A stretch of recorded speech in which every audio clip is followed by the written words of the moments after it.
semuanya, di sini Wong Anime. Mengingat kebanyakan yang hadir di sini subscribe dan betah menonton karena konten-konten Zero dari Wong Anime akan memberikan kepada kalian kembali konten-konten mengenai video ReZero. Namun sebelum kita ke sana, Wong Anime harus berterima kasih banyak atas masukan-masukan kalian selaku penonton setia channel ini. Banyak dari kalian memberikan saran-saran judul dan pembahasan mengenai video apa yang harus Wong Anime bahas. Dan Wong Anime sangat terbantu akan hal ini. Oleh karena itu, Wong Anime berterima kasih banyak atas semua saran-saran kalian. Karena jujur saja, Wong Anime kadang kehabisan ide. Dan seringkali saran serta masukan dari kalian menyelamatkan channel ini. Jadi Wong Anime harap kalau kalian memiliki saran jenis konten ReZero atau non-ReZero yang ingin supaya Wong Anime bisa bahas, tidak usah malu-malu. Silahkan untuk masukkan saran dan masukan kalian di kolom komentar di bawah. Oke, mari kita langsung ke videonya. Banyak dari kalian yang ingin Wong Anime membahas apa yang akan terjadi di season 2 core kedua di Januari nanti. Pada kesempatan kali ini, Wong Anime akan memberikan kepada kalian spoiler mengenai apa sajakah yang akan terjadi pada season 2 core kedua. Catatan sebelumnya, peristiwa-peristiwa ini adalah apa yang terjadi di web novel, sehingga karena anime ReZero sekarang mengadaptasi dari light novel, maka kemungkinan akan ada beberapa konten yang dipotong atau tidak dimasukkan di animenya atau mengalami perubahan adegan. Jadi tolong jangan anggap konten-konten di video ini sebagai gospel of truth, karena pastinya banyak juga kesalahan-kesalahan yang Wong Anime sebutkan di video ini dan video-video sebelumnya.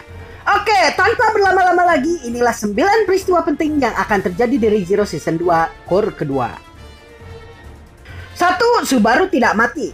Ketika kita menjelajahi video-video yang bertemakan ReZero, baik itu berupa reaction video, adegan tertentu, ataupun review di YouTube, kita bisa menemukan komentar berisi lelucon dan candaan yang mengatakan spoiler bahwa Subaru akan mati. Namun cukup tidak bisa dipercaya bahwa di core kedua ini Subaru tidak akan mati sekalipun. Karena mulai saat ini Subaru memiliki teman yang dia percaya yaitu Otto dan strategi dan taktik yang luar biasa. Bahkan pertarungan-pertarungan krusial Subaru di core kedua ini tidak membuatnya mati walaupun musuh-musuhnya memiliki kekuatan puluhan hingga ratusan kali lebih kuat darinya. Menarik ya? 2. Flashback Roswell. Sama seperti pada core pertama yang menceritakan mengenai perkembangan atau development dari Subaru, core kedua akan menceritakan juga tentang perkembangan atau development karakter-karakter lainnya. Salah satu di antara karakter-karakter tersebut adalah Roswell L. Mothers. Kemungkinan besar di core kedua nanti akan diceritakan mengenai alasan mengapa Roswell melakukan semua hal buruk yang dia lakukan dari season 1 hingga sekarang. Dan misteri bagaimana bisa Roswell yang telah ada sejak 400 tahun yang lalu bisa terus ada hingga sekarang. 400 tahun sebelumnya, di tempat yang sama yaitu Sanctuary, Roswell A. Mothers adalah murid dari Echidna si penyihir keserakahan. Bersama dengan Beatrice dan Ryuzo Meyer original, mereka tinggal bersama di sana hingga kemudian penyihir kesedihan Hector menyerang tempat tersebut. Roswell yang percaya diri akan kemampuannya dalam penguasaan sihir 6 elemen melawannya dan berusaha mengalahkannya. Namun naas, ternyata kemampuan Authority of Melancholy atau kuasa dosa kesenduan yang Hector miliki membuatnya hancur lebur. Kuasa dosa yang dimiliki oleh Hector adalah sihir gravitasi dan ini membuat Roswell tidak bisa apa-apa. Echidna kemudian menghadapi Hector dan mencoba mengalihkan perhatian Hector dari Sanctuary. Sejak saat itu, Echidna tidak pernah terdengar lagi kabarnya dan tahu-tahu dia sudah diketahui mati dibunuh penyihir kecemburuan. Dan sejak saat itu, Roswell berusaha untuk bertemu lagi dengan Echidna gurunya tersebut selama 400 tahun lamanya. 3. Kecupan kedua Subaru. Pada season 1, ciuman pertama Subaru oleh Emilia terjadi saat dia sekarat dalam keadaan tercabik-cabik oleh kelinci raksasa. Sedangkan Emilia yang saat itu dalam keadaan gila karena tidak hanya dia terisolasi namun juga dipaksa untuk terus-menerus melakukan ujian tanpa sandaran seorang pun. Setelah Otto menghajarnya, Subaru kemudian mendapatkan teman baik yang bisa dia jadikan sandaran. Subaru kemudian sibuk menjalankan rencananya hari itu, berlarian bolak-balik ke sana kemari. Namun Ram kemudian menyarankannya untuk menemui Emilia yang saat itu dalam keadaan lemah karena ujian yang telah dia lakukan terus-menerus. Sesuai dengan nasihat Ram, dia lalu mendatangi Emilia di kamarnya, berusaha untuk menghiburnya. Emilia kemudian meminta Subaru untuk terus menemaninya malam itu hingga dia terbangun. Namun ketika Emilia terbangun, dia telah menemukan kalau Subaru sudah tidak ada. Merasa kecewa karena Subaru lagi-lagi melanggar janjinya Emilia kemudian berlari ke makam Echidna dan terus berbaring di sana. Subaru yang tidak menemukan Emilia di mana-mana akhirnya menemukan Emilia di sana dalam keadaan menangis. Subaru yang melihat Emilia kemudian berbicara dengannya. Namun Emilia marah sekali kepada Subaru. Bagi seorang pengguna spirit art seperti Emilia, janji adalah hal sakral dan Subaru telah melanggarnya 2 kali. Maka kali ini pertengkaran besar kedua antara Emilia dan Subaru pun terjadi. Awalnya Subaru berusaha mengatakan cintanya seperti sebelum-sebelumnya. Mengatakan bahwa dia sepenuhnya sayang kepadanya. Yang direspon dengan kemarahan oleh Emilia. Subaru kemudian mengatakan kalau dia percaya kepadanya dengan lembut.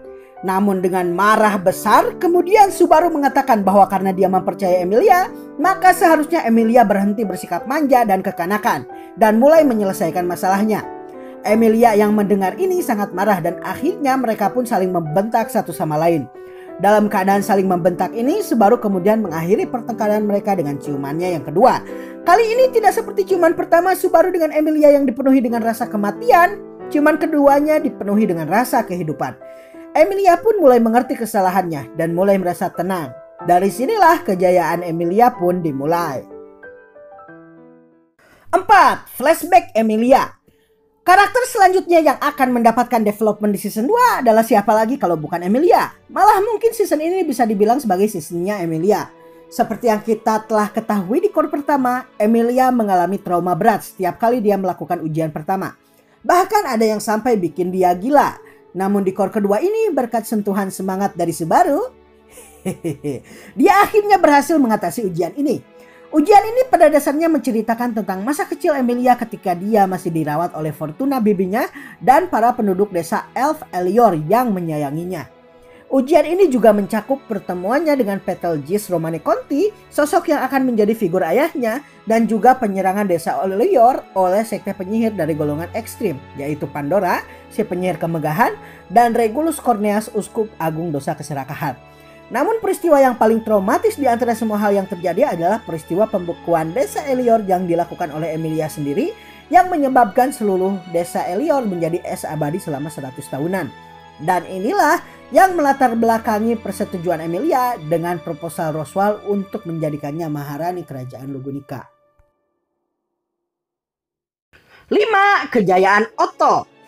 Setelah paniknya Subaru di episode terakhir dari season 2 core pertama karena dia seperti berada dalam keadaan terdesak dan tidak bisa apa-apa, Otto kemudian menghajarnya untuk membuat akal Subaru yang mentok bekerja kembali.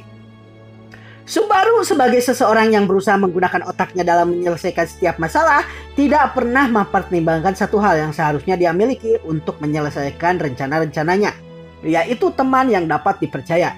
Semenjak Rem tertidur, dia tak pernah memiliki seorang pun yang bisa dia andalkan dan dia percaya. Pukulan Otto di Sanctuary menyadarkan Subaru bahwa dia memiliki teman yang dia percaya. Orang yang mempercayainya sepenuh hati. Setelah isi kepalanya berjalan kembali, dia kemudian mendatangi Roswaal dengan membawa Otto sebagai jaminannya. Dan kemudian dia mengatakan kalau Roswaal telah salah selama ini karena menempuh jalan kesendirian.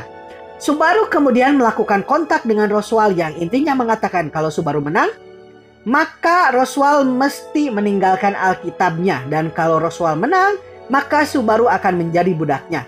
Dan ini adalah awal dari terciptanya harapan di Sanctuary. Sebenarnya ada juga perjuangan Otto yang lain yang sama pentingnya, yaitu saat Otto mengalihkan perhatian Garfield dan bertarung habis-habisan. Namun karena kalian bisa melihat kisahnya secara detail di video wong anime yang lain yang berjudul Hikayat Otto si Pedagang Apes, maka kalian bisa menonton video tersebut. 6. Subaru melawan Garfield. Setelah Ram dan Otto berhasil menghajar dan mempermalukan Garfield Tinsel, Garfield berjalan tergopoh-gopoh dalam keadaan terluka dari hutan Klemaldi dan keluar ke areal makam penyihir. Walaupun begitu, di sana ternyata Subaru dan Emilia ada di depan makam. Garfield yang tahu kalau Subaru adalah dalang dari semua hal aneh yang terjadi di Sanctuary akhirnya berduel dengannya. Saat itu Garfield dalam keadaan payah walaupun keadaannya berangsur-angsur membaik karena Divine Protection yang dia miliki. Subaru dan Garfield kemudian saling menghajar satu sama lain. Garfield yang kepayahan karena pertarungan sebelumnya merasa frustasi karena sama sekali tidak bisa mengalahkan Subaru yang lemah. Akhirnya dia pun berubah ke wujud harimau raksasa yang dia miliki. Subaru yang memiliki kristal pyroxene mentah yang telah diisi dengan tubuh Pak kemudian menusukkan kristal tersebut ke bahu Garfield dan membuat mana Garfield tersedot habis hingga dia kembali ke wujud manusianya. Dalam keadaan lemah karena mananya tersedot habis, Subaru kemudian menggunakan Invisible Providence atau Authority of Slot yang dia miliki dan mengakhiri pertarungan tersebut dengan tubrukan dari Patrache yang membuat Garfield tidak bisa bangun lagi.